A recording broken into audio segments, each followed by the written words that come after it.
Hello everyone, आपका स्वागत है हमारे यूट्यूब चैनल में। तो आज हमारी लॉन्ग सीरीज की फुल वीडियो में एक नई कहानी शामिल होने वाली है। अब ये कहानी एक ऐसे मेन लीड की है जो कि बदला लेने के लिए इसे एडवेंचर और एक्शन से भर देती है। साथ ही चाहे जीवन में जैसी भी परिस्थितियां हो, हमें कभी ना हार मानने की एक महत्वपूर्ण सीख दी जाती है। तो चलिए बिना किसी देरी किए कहानी को करते हैं शुरू। लेकिन इससे पहले एक बात कहती जाऊंगी, अगर आपको ये कहानी जरा भी पसंद आई होगी तो प्लीज इसे लाइक किए बगैर नहीं जाना। कहानी की शुरुआत हमें भविष्य में होने वाले एक नज़ारे से दिखाई जाती है, जहां एंशिएंट टाइम में एक ऐसी स्वर्ग जैसी जगह थी जिसे हेवनली पैलेस कहा जाता था। और पुराने जमाने से ही ये जगह शांतिपूर्ण और समृद्धि से भरी हुई थी। लेकिन वे असुर जो कि देवताओं से जलन करते थे, अपनी प्रतिशोध की भावना में स्वर्ग को हड़पने के लिए उन्होंने वहां पे आक्रमण किया, जिसके नतीजे में गॉड्स एंड असुर के बीच एक ऐसी वॉर पनप जाती है जिसमें से असुरों को खदेड़ करके हेवनली पैलेस से बाहर धकेल दिया गया, जिसके कारण वे सभी असुर अब अर्थ पे आ गिरे थे और यहाँ पे उन्होंने अपनी एक अलग दुनिया बसा ली थी। और तभी से इन्हें गॉड ऑफ फाइटिंग यानी असुरास कहा जाता था। अब वे लोग अज्ञातवास में छुपते छुपाते अपनी जिंदगी यहाँ बसर कर रहे होते हैं और साथ ही इस प्रतिशोध की भावना में चल रहे होते हैं कि कोई तो एक दिन ऐसा उनके बीच जरूर पैदा होगा जो देवताओं से उनके लिए बदला लेगा। अब हमें भविष्य में होने वाले वही फाइटिंग सीन को दिखाया जाता है, जहाँ पे हेवनली पैलेस का दरवाजा खुल चुका था और स्वर्ग से सारे देवता अब धरती पे आ रहे थे। यहाँ पे असुर भी उनका सामना करने के लिए पूरी तरह से उन पे आक्रमण करने के लिए तैयार थे। अब वहाँ पे एक भयानक युद्ध शुरू हो जाता है और हमें एक वॉइस ओवर के जरिए बताया जाता है कि इनकी दुश्मनी करोड़ों साल पुरानी है और देखने से यही लगता है कि ये युद्ध अब लाखों साल तक चलेगी और इसमें पता नहीं किसकी विजय होगी। लेकिन वहाँ चारों तरफ खून की नदियाँ बह चुकी थी। अब इसी के साथ ही कहानी प्रेजेंट डे पे शिफ्ट होती है, जहां हम एक लड़की को देखते हैं और यही हमारी इस सीरीज का मेन लीड है। इसका नाम यूजे होता है और हम देखते हैं इसकी हड्डियां काफी वीक हैं, जिन्हें सपोर्ट देने के लिए इन्हें लकड़ियों से बांधा गया है। वो काफी मुश्किल से चलते हुए एक भीड़ के सामने इकट्ठा हुआ है, जहाँ पे असुरास के दो क्लैन के चीफ के बीच फाइटिंग हो रही है। अब यहाँ इनकी फाइटिंग से हमें पता चलता है कि दो क्लैंस यानी कि दो कबीले आपस में फाइट करते हैं और जीतने वाले को दूसरे कबीले की सारी प्रॉपर्टी हासिल हो जाती है। यूजे यहाँ अपने इकलौते दोस्त शिहुरे से मिलता है और उस फाइट में यहाँ शिहुरे के पिता ही लड़ रहे हैं, जो कि उनके क्लैन के चीफ मुखिया है। इनका नाम चीफ शार्क है, जो कि दूसरे कबीले के मुखिया जिनका नाम माउंटेन किंग है उससे इनकी फाइट हो रही है। और वहाँ पे इकट्ठा हुए लोग अपने अपने कबीले के चीफ को सपोर्ट कर रहे होते हैं। वहीं हम शिहुरे को देखते हैं जिसे अपने फादर पे पूरा यकीन है और वो प्राउडली यूजे से कह रहा होता है कि मेरे डैड को कोई नहीं हरा सकता। अब आगे हम फाइटिंग सीन को देखते हैं, जहाँ पे चीफ शार्क के ऊपर माउंटेन किंग भारी पड़ रहे होते हैं। लेकिन हम वही चीफ शार्क को देखते हैं जो कि उसके तलवार के अटैक को रोकते हुए अपने फ्लेम पाम की टेक्निक को यूज करता है और इस टेक्निक को यूज करते ही वो अपने दूसरे अपोनेंट को यानी उस माउंटेन किंग को वहीं के वहीं खड़े खड़े राख कर देता है, जिससे उसके क्लैन के लोग निराशा से भर जाते हैं, क्योंकि अब उनकी सारी प्रॉपर्टी और सारे के सारे असुर चीफ शार्क के कबीले यानी क्लैन में शामिल हो जाएंगे और रूल्स के मुताबिक हारने वाले की सारी जायदाद और उनका ये इलाका अब यूजे के क्लैन वालों का होगा। अब सारे कबीलेवासी यहाँ अपनी जीत की खुशी मनाने लगते हैं और वो चीफ को सपोर्ट करने के लिए उसके बेटे यानी शिहुरे को उठा के चीयर करने लगते हैं। अब उनके धक्कों से ही यहाँ बेचारा यूजे नीचे जमीन पे गिर जाता है, क्योंकि उसकी कमजोर हड्डियां उसे प्रॉपर खड़ा होने नहीं देती। अब इसी चीज को सोचते हुए वो नाउम्मीद होकर अपने घर वापस चला जाता है। अब हमें यहाँ उसकी सिस्टर को दिखाया जाता है, जो उसके खराब मूड को देख करके उसे चीयर अप करने की कोशिश करती है। यहाँ उनकी बातचीत से हमें पता चलता है कि उसकी सिस्टर उसे काफी सपोर्ट करती है। यूजे हमेशा अपनी वीक बोन्स के कारण नाउम्मीद रहता है, जिसके कारण कबीले के सारे लड़के उसे चिढ़ाते रहते हैं और इस बुलिनेस के कारण वो काफी परेशान हो चुका है। लेकिन उसकी एल्डर सिस्टर हमेशा उसका साथ देती है। उसे वो समझाने की कोशिश करती है कि अगर तुम इसी तरह से हार्ड प्रैक्टिस करते रहे, वो उसे समझाने की कोशिश करती है कि अगर इसी तरह से तुम अपनी प्रैक्टिस करते रहे तो एक दिन वो जरूर आएगा जहाँ पे तुम चीफ शार्क की ही तरह ही उस फ्लेम टेक्निक को यूज करना सीख जाओगे। साथ ही वो बताना शुरू करती है कि उस फाइटिंग में हमारे चीफ ही जीतने वाले थे, क्योंकि लगातार उन्होंने इस साल 3 मेजर क्लैंस को हराया है और हमारे कबीले में शामिल करवाया है, जिससे किंग को भी हमारे इस कबीले से काफी इम्प्रेस हो चुके हैं और वो हमें जल्द से जल्द कैपिटल सिटी में आने का बुलावा दे सकते हैं। अब ये सुनते ही यूजे के दिल में एक उम्मीद से जाग जाती है कि अब उनका भी कबीला किंग के कबीले से मर्ज होने वाला है और वो भी अपनी इस प्रैक्टिस को जारी रखते हुए चीफ शार्क की तरह स्ट्रॉन्ग बन जाएगा। जिस पे उसकी सिस्टर उसे बताती है कि हमारी इस पूरे अशूरा जनजाति को 3 मेजर किंग्स ने संभाल रखा है, लेकिन वो तीनों किंग बड़े ही भयानक प्रवृत्ति के हैं और उन्हें ऐसे कड़े नियम बनाए हैं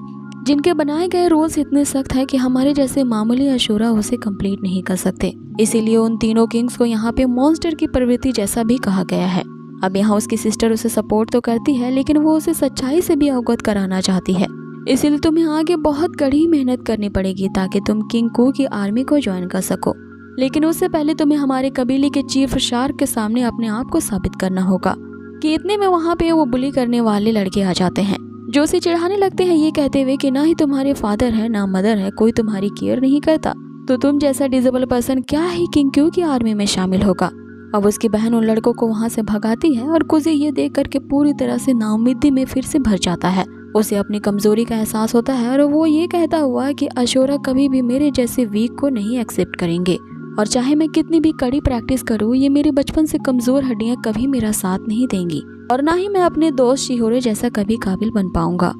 यहाँ फिर से उसकी बहन उसे समझाते हुए उसे दिलासा देने की कोशिश करती है, लेकिन यूजे उसे रूडली ये कहते हुए वहाँ से चला जाता है कि तुम मेरी सिचुएशन को कभी नहीं समझ पाओगी, और आजकल तो मैं ना ठीक से चल पाता हूँ ना कुछ कर पाता हूँ, इसीलिए सभी लोग मुझे बुली करते हैं, और इस दर्द को तुम कभी नहीं समझ पाओगी। अब ऐसा कहते हुए वो जंगलों की तरफ चला जाता है और कुछ दूर भटकने के बाद उसे एहसास आता है कि उसने अपनी बहन को कुछ ज्यादा ही डांट दिया है। अब अपने किए पे उसे शर्मिंदगी होती है कि उसे अपनी सिस्टर को इस तरह से गुस्से से डांटना नहीं चाहिए था, वो तो उसे समझाने की कोशिश कर रही थी, और इस गलती का एहसास होते ही वो उसे मनाने के लिए घर की तरफ भागता है। लेकिन रास्ते में वही लड़के एक रस्सी का फंदा लगाकर उसे गिरा देते हैं और फिर से उसे छेड़ने लगते हैं। अब वो यहाँ यूजे को काफी मारते हैं, ये कहते हुए कि अब तुम हमारे इलाके में आ चुके हो तो तुम्हें सबक सिखाना जरूरी है। यहाँ वे लड़के उसका मजाक भी उड़ाते हैं, ये कहते हुए कि तुम जैसे असुरा का जिंदा रहना शर्म की बात है, जो कि अपने लिए यहाँ पर फाइट बैक भी नहीं कर सकता। लेकिन जब वो उसकी सिस्टर के लिए कुछ अपशब्द कहते हैं तो हम यूजे को देखते हैं जो कि गुस्से से भर जाता है।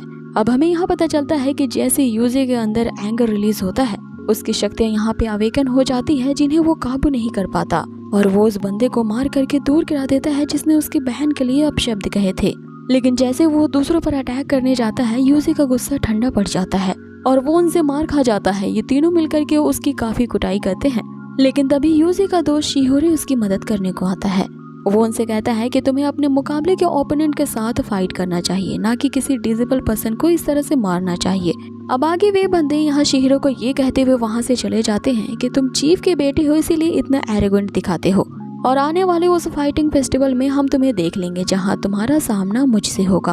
अब यूजे शिहिरो के वहाँ आने से खुश तो है, लेकिन जिस शब्दों का उसने अभी भी यूज किया है उससे वो काफी नाराज है, और वो उससे गुस्से से कहता है कि वो कोई अपंग नहीं है, इसलिए मुझे डिसेबल कहना बंद करो, बस मेरी हड्डियां थोड़ी कमजोर हैं। अब शिहोरो इसके लिए उसे सॉरी कहता है और अब इन दोनों दोस्तों की हम अच्छी खासी बॉन्डिंग देखते हैं। यहाँ यूजे अपने दिल की बात शिहोरो से शेयर करता है कि वो इन सब बुलीनेस से काफी ज्यादा तंग हो चुका है। सभी लोग उसे बार बार ताना देते हैं और उसे यूजलेस ट्रैश कहते रहते हैं, जिस पे शिहोरो से ये कहता है कि कभी कभी ऐसी सिचुएशन लाइफ में आ जाती है जहाँ हमें पलट के जवाब नहीं देना चाहिए, इससे हम अपने आप को चोट पहुँचाएंगे, और अपने आप को इस तरह से हर्ट ना पहुंचाने के लिए तुम्हें उनसे उलझना नहीं चाहिए। जिस पे यूजे उसे कहता है कि वो भी एक असुरा है, भले ही सबसे ज्यादा कमजोर असुरा है तो क्या हुआ, लेकिन उसकी भी अपनी डिग्निटी है, और उसकी सिस्टर ने हमेशा उसे यही सीख दिया है कि एक असुरा कभी भी गिव अप नहीं कर सकता, इसीलिए चाहे कुछ भी हो जाए मैं आखिरी दम तक फाइट बैक जरूर करूंगा, और मेरी इस बात को तुम जैसा फाइटिंग जीनियस कभी नहीं समझ पाएगा।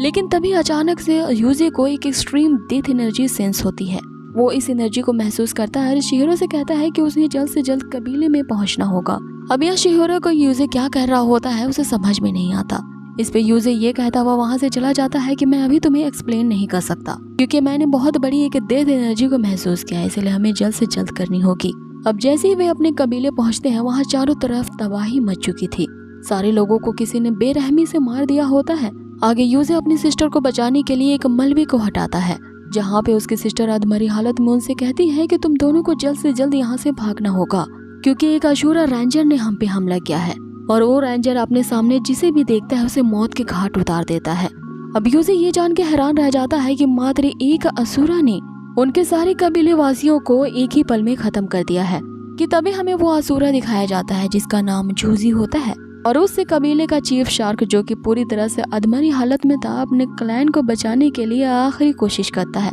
लेकिन वो भी यहाँ पे मारे जाते हैं। ये देख के अपने बाप की मौत का बदला लेने के लिए शिहोरे आगे बढ़ता है, लेकिन अशूरा जूजी यहाँ पे इतना ज्यादा शक्तिशाली होता है कि वो शिहिरो को ऐसा हिट करता है जिसमें उसके हाथ ही कट जाते हैं। अब जैसे ही अशूरा यहाँ यूजी पे अटैक करने के लिए आगे बढ़ता है, उसकी बहन उसके बीच में आ जाती है और वो भी यहाँ पे मारी जाती है। वो अपनी बहन को इस तरह से मरता देख यूजी फिर से गुस्से से भर जाता है, मानो कि अब उसके अंदर एनर्जी का विस्फोट हो चुका है और वो अपनी शक्तियों को फिर से अवेकन कर बैठता है।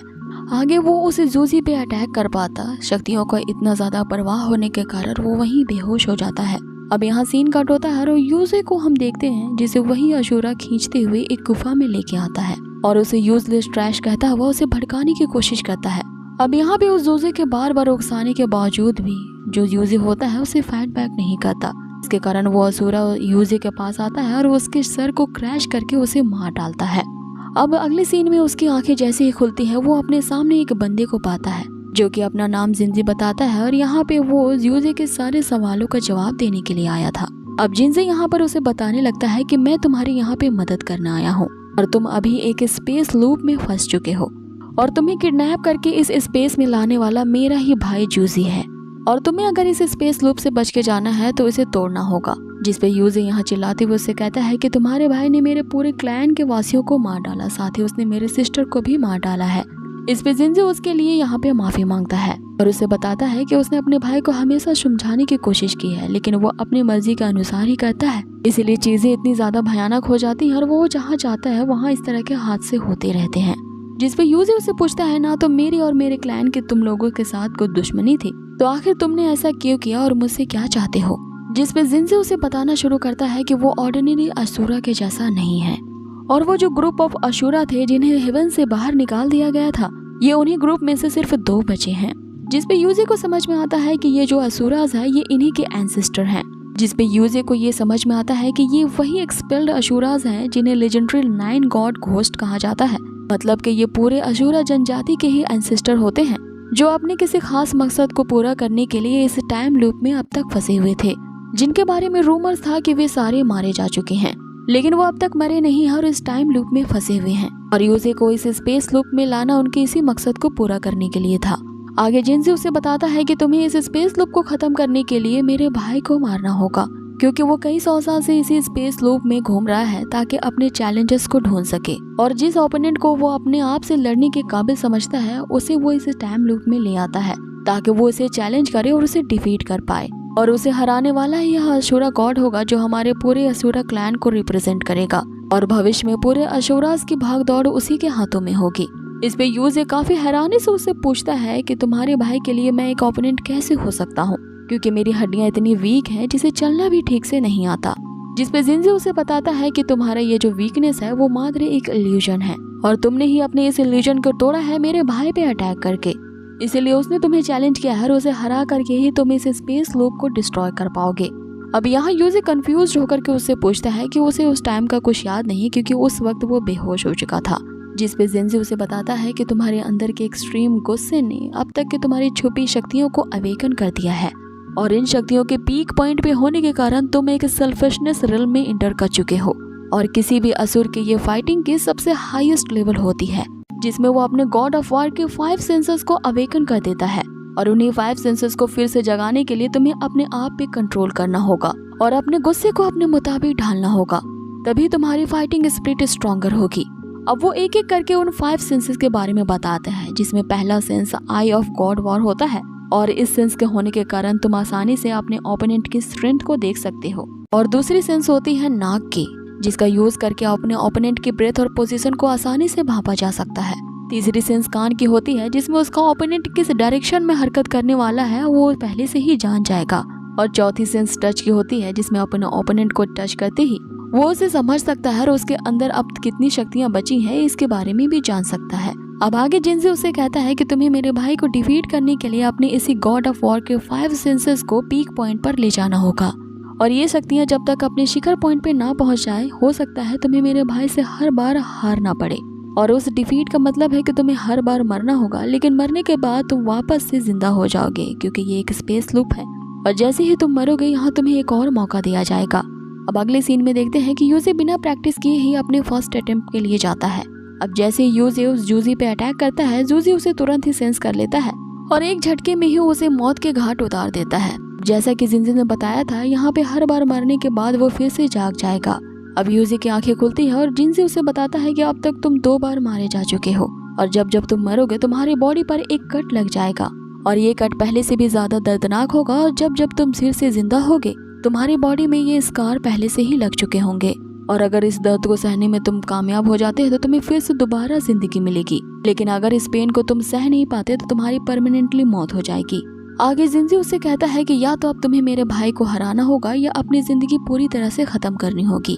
अब यूजी फिर से उठ खड़ा होता है और अपने तीसरे अटेम्प्ट के लिए जाता है और इस बार उसे फाइट करने के लिए वो अपने गुस्से को रिलीज करता है और ये देखता है कि उसकी बॉडी में अचानक बहुत फास्ट गति हो रही है। वो उस यूजी की हर एक फाइटिंग स्किल को पहले से ही सेंस कर पा रहा है, जिसके कारण अब वो इतना ज्यादा फास्ट हो चुका है कि उसके लगातार किए जाने वाले अटैक से बच जाता है। लेकिन हम देखते हैं कि यूजी ने अपने सिर्फ एक ही सेंस को एक्टिवेट किया था, जिसके कारण फिर से वो उस यूजी के सामने नहीं टिक पाता। अब यूजी यहाँ उसे इतना मारता है कि उसकी फिर से मौत हो जाती है। अगले सीन में हम यूजी को फिर से जिंदा होता देखते हैं, लेकिन अब की बार उसके शरीर में पहले से भी ज्यादा कट्स लग चुके होते हैं और इस बार यूजी के लिए वो दर्द सहना काफी ज्यादा पेनफुल होता है। वो दर्द से चिंगाड़ रहा होता है कि तभी जिंजी उसके सामने आता है। वो उसकी मदद करता है और उसे रेस्ट करने के लिए कहता है। आगे जिंजी की बातों से हमें यहाँ पता चलता है कि यूजी यहाँ पे इस टाइम लूप में फंसने वाला पहला बंदा नहीं है। उसके पहले भी कई इसी तरह के बंदे आए थे और जो लास्ट वाला बंदा था उसका नाम यिंग था और वो अपनी 10 मौतों में ही मारा गया था। अब इधर सीन चेंज होता है और हमें शिहिरो को दिखाया जाता है, जिसका अब एक हाथ कट चुका होता है और वो इसी हालत में किंग से मदद मांगने के लिए जाता है। अब जैसा कि हमें शुरुआत से ही पता है कि इनके जो किंग्स होते हैं वो काफी क्रूर होते हैं और किसी की मदद नहीं करते, काफी एरोगेंट और सख्त रूल वाले होते हैं। फिर भी यहाँ शिहिरो हार नहीं मानता और किंग से आग्रह करने लगता है कि किसी जूजी नामक असुरा ने उनके पूरे क्लैन वासियों को ही मार डाला है, साथ ही उसने उसके दोस्त को भी किडनैप कर लिया और उसे अपने साथ ले गया है। इसलिए अपने कबीले के एक बहादुर चीफ का बेटा होने के नाते वो अपने दोस्त के लिए मदद मांगने के लिए आया है। अब इस किंग का नाम किंग को होता है, जो कि शिहिरो की मदद करने से इनकार कर देता है। यहाँ उसकी बेइज्जती भी करता है, ये कहते हुए कि जब तुम्हारे सारे क्लैन वासी मारे जा चुके हैं तो तुम जिंदा रह के क्या करोगे, और अब तो तुम डिसेबल भी हो चुके हो तो तुम जैसा असुरा का जिंदा रहना कोई फायदा ही नहीं है। यहाँ पे वो उसकी मदद करने के बजाय उस पर एक ऐसा अटैक करता है कि बेचारा शिहोरे जो कि पहले से घायल था वो इतना ज्यादा घायल हो जाता है कि उस अटैक में अब उसके पाँव भी कट जाते हैं। अब आगे यहाँ सीन चेंज होता है और हमें वापस से उसी स्पेस लूप को दिखाया जाता है जहाँ पे यूजी ने अब तक हार नहीं मानी थी और वो बार बार अपनी लगातार कोशिश कर रहा होता है, जिसके कारण अब उसके शरीर पे कई ज्यादा कट्स लग चुके थे, लेकिन फिर भी वहाँ पे आत्मविश्वास से वो भरा होता है। यहाँ पे वो अपनी हार स्वीकार करने को तैयार ही नहीं था और बार बार अपने एंगर को रिलीज करके वो सिर्फ अपनी आई सेंस को ही एक्टिवेट कर पाता है। इसलिए जो असुरा जूजी होता है उसके आंखों को ही नोच डालता है, जिसके कारण यूजी तो कुछ देख नहीं पाता, लेकिन उसकी जो दूसरी सेंस ऑर्गन होती है वो एक्टिवेट हो जाती है और अब यूजी की एयर सेंसेस ने काम करना शुरू कर दिया था और अब वो जूजी जहाँ से अटैक करने वाला होता है वो पहले से ही जान जाता है और उसे सेंस करते हुए वो उसके अटैक को आसानी से डॉज कर लेता है, लेकिन इस बार भी उसे मौत का मजा चखना पड़ता है। अब आगे वो फिर से जिंदा होता है और इसी तरह करते हुए उसे कई दिन बीत जाते हैं और अब उसका शरीर कई सारे घावों से भर चुका होता है। लेकिन इस बार जब मौत के बाद यूजी की आंखें खुलती हैं तो वो उस जगह को एक्सप्लोर करने लगता है जहाँ पे उसे कई सारे मकबरे दिखते हैं और उन मकबरों के पास जाते ही उसे जिंजी मिलता है, जो उसे बताता है कि ये सभी तुमसे पहले फाइट करने वाले वॉरियर्स थे जिन्होंने मेरे भाई जूजी से फाइट की थी और ये लोग उसे डिफीट नहीं कर पाए और इन सभी की मौतें हो गई और इन सभी के मरने का दोष अभी भी जिंदी को खाया जा रहा है। उसने इतने सालों से अब तक इनकी लाशों को इतने अच्छे से संजो करके रखा है और उसे उम्मीद है कि एक ना एक दिन वो अशूरा किंग जरूर ढूंढ पाएगा जो कि वापस से उसके साथियों को फिर से जगाएगा और जैसे ही उसका मिशन कंप्लीट होगा ये सारे के सारे वापस से जिंदा हो जाएंगे। अब यूजी उसके मिशन के बारे में पूछता है, जिसपे जिंजी उसे बताता है कि तुम यहाँ पे पहले बंदे नहीं हो जिसे हमने यहाँ पे किडनैप करके लाया है। तुमसे पहले भी यहाँ पे कई बंदे लाए जा चुके हैं जिन्हें मेरा भाई चैलेंज करता है और जब तक उसे कोई हरा ना दे तब तक हमारे पूरे असुरा जनजाति को लीड करने वाला लीडर हमें नहीं मिल जाता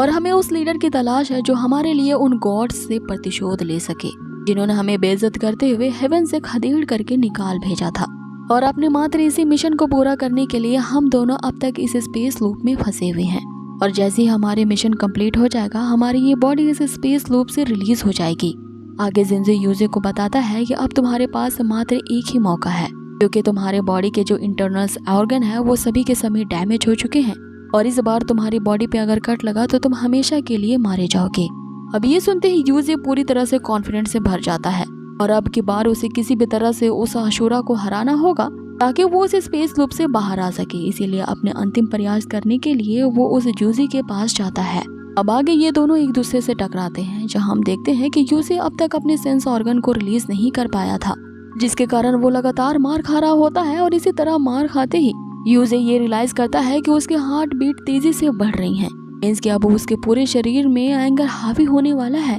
जिसके कारण वो पूरी तरह से गुस्से से भर जाता है और वो चिल्लाते हुए उस अशूरा से कहता है कि अब आओ मेरा सामना करके दिखाओ। जिस पे वो जूजी उसे कहता है कि पहली बार मैंने किसी को अपने फाइट को इतना एंजॉय करते हुए देखा है, जिसका मतलब मुझे सदियों से जिसकी तलाश है तुम ही हो मेरे असली गॉड ऑफ फाइटिंग। अब जैसे ही वो जूजी उस पे अटैक करने के लिए आगे बढ़ता है, यूजे उसके अटैक को भांपते हुए वहां से हट जाता है और अब अटैक करने की बारी यूजे की होती है। लेकिन एकाएक हम देखते हैं कि यूजे ने अब अपने एंगर को पूरी तरह से रिलीज कर दिया था, जिसके कारण उसके 5 गॉड सेंसेस की शक्तियां रिलीज हो जाती हैं। और इससे पहले कि वो उन शक्तियों का उस जूजी पे यूज कर पाता, हम देखते हैं कि वो जूजी यहाँ पे यूजे के स्कल को ही पूरी तरह से तोड़ देता है और आगे उसे फिर से मौत के घाट उतारने के लिए वो यूजे की रीढ़ की हड्डी को तोड़ देता है। लेकिन यूजे ने अपने 5 सेंस ऑर्गन को रिलीज कर दिया था, जिसके कारण अब उसके अंदर इतना टॉलरेंस आ जाता है कि वो इन पेनफुल दर्द को बर्दाश्त कर सकता था। और वो चिल्लाते हुए यहाँ पे फिर से उठ खड़ा होता है कि मैं इस बार तो नहीं मरूंगा। यहाँ पे वो अपनी गर्दन को चटकाता है और अपनी कमर सीधी करता है और एक जोरदार प्रहार उस जूसी पे करता है, जिसके कारण जूसी भी अब उससे इम्प्रेस हो चुका होता है। और वो यहाँ पे यूजे से पूछता है कि मैं तुम्हारे सामने जब अटैक करने के लिए आगे बढ़ा तो मैंने तुम्हारे करीब एक ऐसी ऑरा को पाया जिसने मुझे स्लो डाउन कर दिया, तो आखिर तुमने मुझे मारने के लिए अपनी किन शक्तियों का यूज किया है? जिस पे यूजे उसे कहता है कि मैंने अपने 5 सेंस ऑर्गन को फुली अवेकन किया है कि नहीं ये मुझे नहीं पता, लेकिन मैंने अपने आप के अंदर एक ऐसी ऑरा को महसूस किया जिसका रीजन मैं खुद भी अभी नहीं जानता, और अपने इसी यूनिक फाइटिंग टेक्निक के कारण मैं तुम्हें मारने में समर्थ रहा। जिस पे जूसी उसे बताता है कि तुमने एक अशूरा होने का फाइनल रियलाइजेशन कर लिया है और फाइनली तुमने ये कर दिखाया है और अब तुम ही वो ओपोनेंट हो जिसकी मुझे इतनी सदियों सालों से तलाश थी। अब यहाँ पे जिंजी भी आ जाता है और उसके आते ही ये दोनों जो भाई होते हैं ये दोनों ही यूजे को देख के मुस्कुराते हैं, जैसे कि अब उनका मिशन कंप्लीट हो चुका है। और देखते ही देखते उन दोनों की सोल्स यहाँ पे तलवार के रूप में बदल जाती हैं। अब यूजे इन दोनों तलवारों को एक मकसद के समेत अपने साथ रख लेता है, जो कि ये प्रूव करता है कि यूजे ने उन लेजेंडरी 99 घोस्ट को हराया है और अब अपनी नई जर्नी की शुरुआत करने के लिए वहाँ से निकल पड़ता है, जहाँ उसे पूरा यकीन है कि अपने आगे के मिशन को पूरा करने के लिए वो जूजी और जिंदी नामक इन दोनों ब्रदर से जरूर आगे फ्यूचर में मिलेगा। लेकिन ये जर्नी उसके लिए आसान नहीं होने वाली है, क्योंकि उसे असुरा के रूल्स को दोबारा लिखना होगा, क्योंकि जिन असुरास के ऊपर जो राजा अभी राज कर रहे हैं वो जंगल राज की नीति अपनाती है, जिसका मतलब यही है कि जो ज्यादा कमजोर है वो हमेशा कमजोर रहेगा और शक्तिशाली उसका हमेशा शोषण करते रहेंगे। अब उन रूल्स को चेंज करने के लिए वो एक ऐसी जर्नी पर निकल जाता है जहां उसे सबसे ज्यादा स्ट्रॉन्गेस्ट बनना होगा, और स्ट्रॉन्गेस्ट बनने के लिए उसे अपने 5 गॉड सेंस ऑर्गन को हाईएस्ट पीक पे पहुंचाना होगा। अब इसी दौरान यहाँ पे सीन चेंज होता है और हम तीनों किंग में से एक किंग को देखते हैं जिसका नाम किंग कू है, और वो किंग एक डार्क मैजिक करने वाला असुरा होता है, जो कि अपनी इवल शक्तियों को बढ़ाने के लिए एनवायरनमेंट की पवित्र शक्तियों को सक कर रहा होता है। और उसने ऐसा करके अपने आसपास के जितने भी पेड़ पौधे या जनजाति होते हैं वो सभी को मार देता है और अपने शूरा पॉइजन को बढ़ाने के लिए नेक्स्ट लेवल पे ब्रेक थ्रू कर लेता है। अब इसे देख के हमें लगता है कि यहाँ यूजे का अगला टारगेट यही होने वाला है।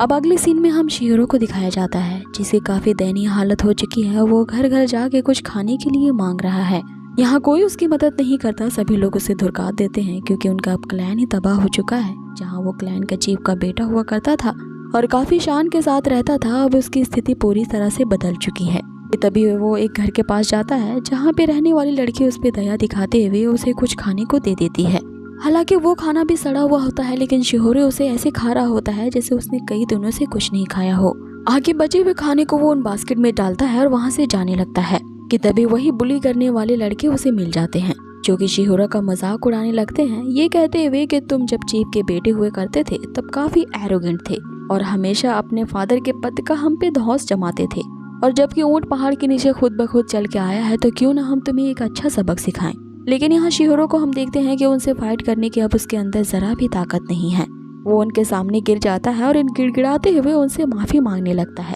यहाँ तक कि वो उसे परेशान ना करने की आग्रह भी करने लगता है। लेकिन वो जो बंदा होता है शिहोरो की इस हरकत पे उसे और भी ज्यादा चिढ़ मचता है और शिहोरो को वो एक ही छत पे वहाँ से जाने देगा अगर वो उसकी टांगों के बीच से होता हुआ गुजर जाए। लेकिन शिहोरा की अभी जो हालत है उसे इस तरह की अपमानजनक बातें भी सहनी पड़ रही होती हैं और अपनी जान बचाने के लिए वो उसकी टांगों के बीच से भी गुजरने को तैयार था। लेकिन तभी कोई वहाँ पे आता है जिसे देख के शिहोरे काफी खुश हो जाता है। उसे लगता है कि कोई जैसे अपना उसे बचाने के लिए आ गया है और यहाँ पे हम देखते हैं कि वाकई में वो अपने दोस्त को बचाने के लिए यूजे यहाँ पे आ चुका था।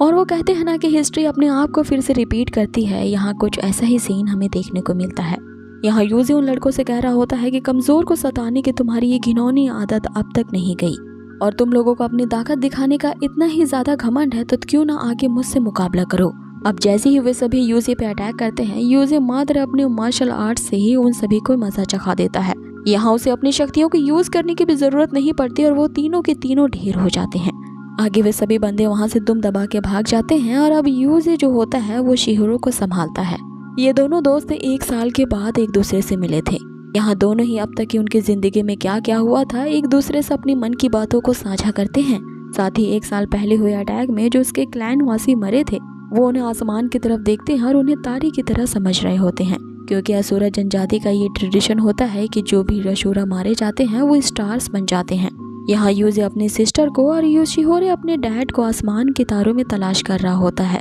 कि तभी शिहोरे यूजे को सारी बात बताता है कि जब वो 1 साल से यूजे को ढूंढ रहा था तो मदद मांगने के लिए वो किंग कू के पास गया था। हालांकि अपनी मॉन्स्टर प्रवृत्ति होने के कारण किंग कू ने उसकी जरा भी मदद नहीं की और उसे ये कहते हुए उस पर अटैक कर दिया कि तुम अब एक अपंग हो चुके हो और असुरा क्लैन में अपंगों के लिए कोई जगह नहीं है। वो उस पे इतना गहरा अटैक करते हैं कि इस अटैक में उसके पाँव भी चले जाते हैं। लेकिन शिहोरे फिर भी गिड़गिड़ा करके यहाँ अपनी जान की भीख मांग ही लेता है और अब अपनी इसी डिसेबिलिटी के कारण वो 1 साल में होने वाले उस फाइटिंग फेस्टिवल में भाग नहीं ले सकता। इसीलिए वो चाहता है कि यूजे उसकी तरफ से फाइट में हिस्सा ले और उस फाइट को जीते। इसके लिए वो अपने गले का एक नेकलेस निकाल के उसे देना चाहता है। यूजे उसे लेने से मना कर देता है क्योंकि वो जानता है कि वो जो लॉकेट है वो शिहोरे के लिए कितना इम्पोर्टेंट है। आगे वो उसे ये कहता है कि ये लॉकेट तुम उस समय मुझे देना जब मैं वो फाइट जीत जाऊंगा। आगे यूजे उसे अपनी भी कहानी बताता है कि वो किस तरह से एक स्पेस लूप में फंस चुका था जहाँ पे वो उसका मुकाबला उन 2 लेजेंडरी 99 घोस्ट से हुआ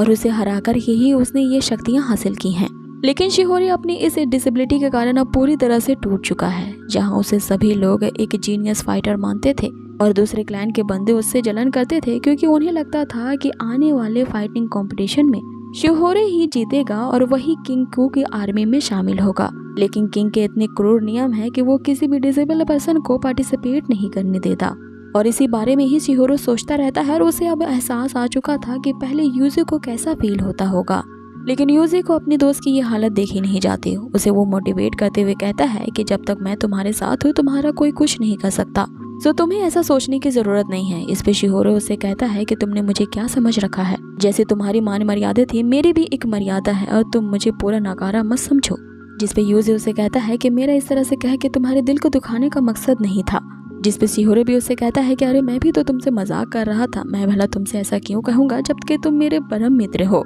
आगे वे दोनों वहाँ से चलने का डिसाइड करते हैं। जिस पे शिहोरे उससे कहता है कि अब हमारे रास्ते अलग अलग हैं और अब हम चाह करके भी एक दूसरे का साथ नहीं दे सकते, लेकिन हम हमेशा के लिए दोस्त ही रहेंगे। अब आगे एक दूसरे से अलविदा कहने से पहले वो साथ में एक बहुत अच्छा टाइम बिताते हैं। लेकिन हम थोड़ी ही देर बाद देखते हैं कि शिहोरे ने अपनी डेस्टिनी खुद तय कर ली होती है। वो वहीं यूजे को सोता हुआ छोड़ आखिरी बार उसे गुड बाय कहते हुए वहाँ से चला जाता है और अपने दोस्त यहाँ आखिरी बार बिछड़ते हुए उसके आंखों में आंसू होते हैं और वो उसे वापस से आने के लिए थैंक्स कहता है। अब आगे हमें सुबह का सीन दिखाया जाता है जहाँ यूजे उठते ही शिहोरे को ढूंढने लगता है लेकिन वो कहीं नहीं मिलता। आगे जैसे ही वो गांव में पहुंचता है चारों तरफ से एक सनसनीखेज खबर फैली हुई थी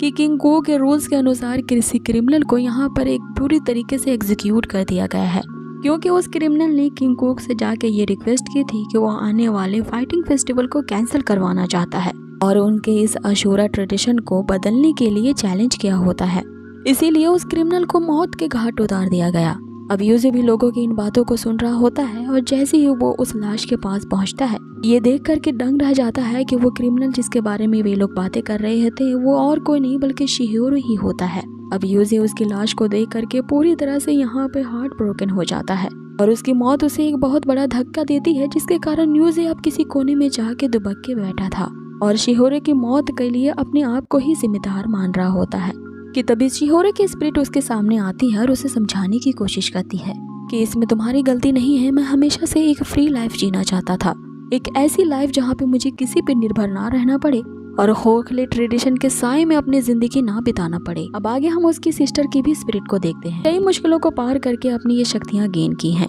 तुमने 1000 बार मर के अपनी ये जिंदगी पाई है, तो क्या तुमने अपनी पास्ट लाइफ से यही सीखा है कि एक कोने में आकर के दुबक जाना। आगे यहाँ जिंजी और जूजी की भी स्पिरिट उसके सामने आती हैं, जो अपने शब्दों से यूजी को पूरी तरह से मोटिवेट कर देती हैं, ये बताने के लिए कि तुम्हें उन सबको ये दिखाना होगा कि तुम्हारे अंदर कितना एंगर भरा हुआ है और तुम ये सभी को साबित कर दो कि तुम्हारे बदले और गुस्से की आग किसी को भी नहीं छोड़ने वाली और अपने हार्ट में फिर से एंगर की ज्वालामुखी भड़का दो। अब ये शब्द सुनते ही यूजी ने मानो एक नया जन्म ले लिया हो और पूरे कॉन्फिडेंट के साथ वो बाहर निकलता है और उसके निकलते ही यहाँ सीन चेंज होता है। अब आगे हमें यहाँ उसी फाइटिंग फेस्टिवल को दिखाया जाता है जहाँ पे पार्टिसिपेट करने वाले कई असुराज मौजूद थे। अब उनके बीच यहाँ पे यूजी आता है जो कि गुस्से से भरा हुआ था और उसे देख करके फिर से वही बंदे आके यूजी को चिढ़ाने लगते हैं कि अब हमें इन जैसे अपंगों से भी फाइट करना होगा। और जैसे किंग ने इसके दोस्त शिहिरो को मरवाने का आदेश जारी किया, इसलिए यूजी को भी यहाँ पे मर जाना चाहिए, क्योंकि इस तरह का वीक अशुरा हमारे पूरे अशुरा क्लैन के लिए एक धब्बा है।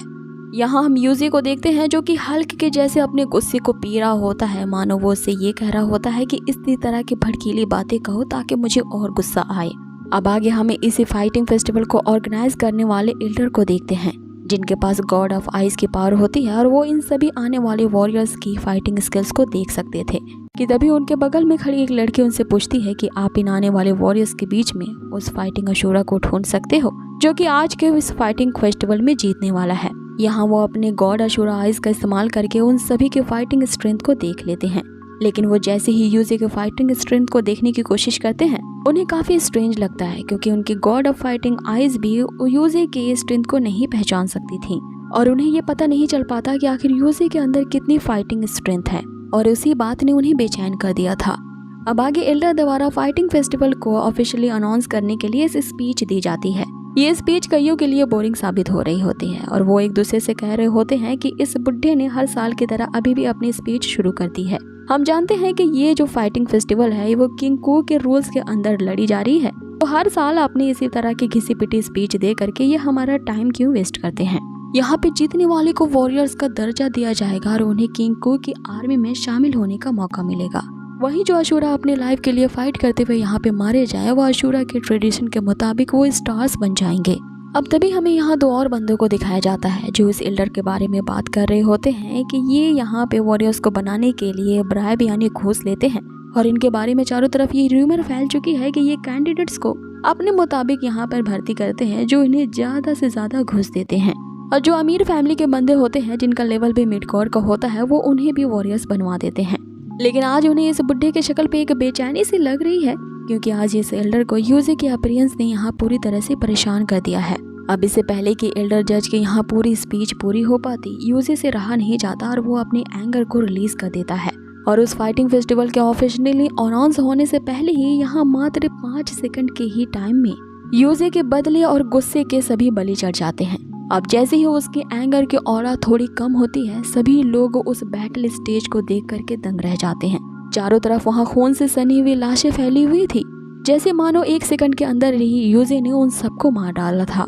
ये देख के सभी हैरान रह जाते हैं कि अभी अभी यहाँ पे क्या हुआ, किसी ने ये देखा भी नहीं और चारों तरफ यहाँ पे लाशें बिखरी हुई हैं। और इसी बीच हम यहाँ यूजी को ये कहते हुए देखते हैं कि मेरा इकलौता दोस्त जो इसी फाइटिंग फेस्टिवल के सेरेमनी के कारण मारा गया, तो मैं इस सेरेमनी में पार्टिसिपेट करने वाले हर एक बंदे के ब्लड से तुम्हें आहुति पेश करता हूँ। और उसके इस खूंखार शब्दों के साथ ही ये एपिसोड यहीं फिनिश होता है।